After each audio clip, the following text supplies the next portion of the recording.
वळूया पुढच्या बातमीकडे। भारतीय वेळेनुसार बुधवारी पहाटे रशिया आणि प्रशांत महासागरातील अनेक देशांसाठी धक्का देणारी ठरली। रशियाच्या पूर्वेकडील भागात जगातल्या आजवरच्या 6व्या सर्वात शक्तिशाली भूकंपाचा हा धक्का होता। मात्र त्यामुळे आसपासच्या आणि प्रशांत महासागरातील 12 देशांना सुनामीचा इशारा देण्यात आला। पाहूयात याचा आढावा घेणार आहे एक स्पेशल रिपोर्ट।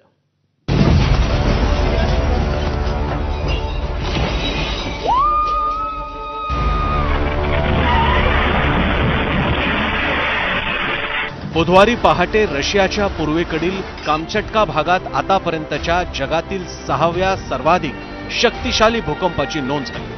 8.8 रिश्टर स्केलच्या या भूकंपामुळे जपानच्या उत्तरेपासून ते थेट अमेरिकेच्या पश्चिम किनाऱ्यापर्यंत समुद्रात मोठमोठ्या लाटा उसळल्या।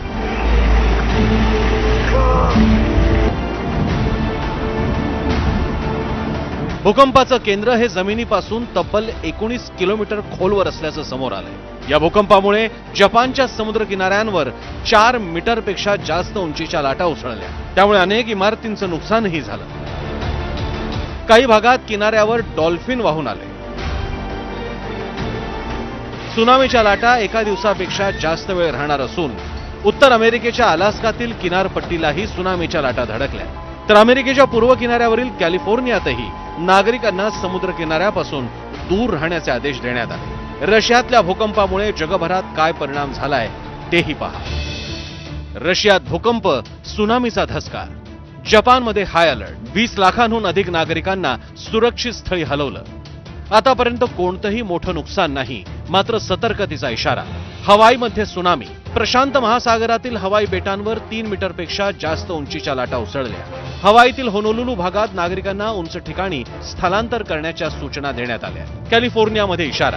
अमेरिकेच्या कॅलिफोर्नियातील किनाऱ्यांवरून बोटीतील रहिवाशांना हटवण्यात आलंय। लॉस एंजल्समध्ये हेलिकॉप्टरमधून सायरन वाजवून लोकांना किनारी भागापासून लांब जाण्याचा इशारा देण्यात आला।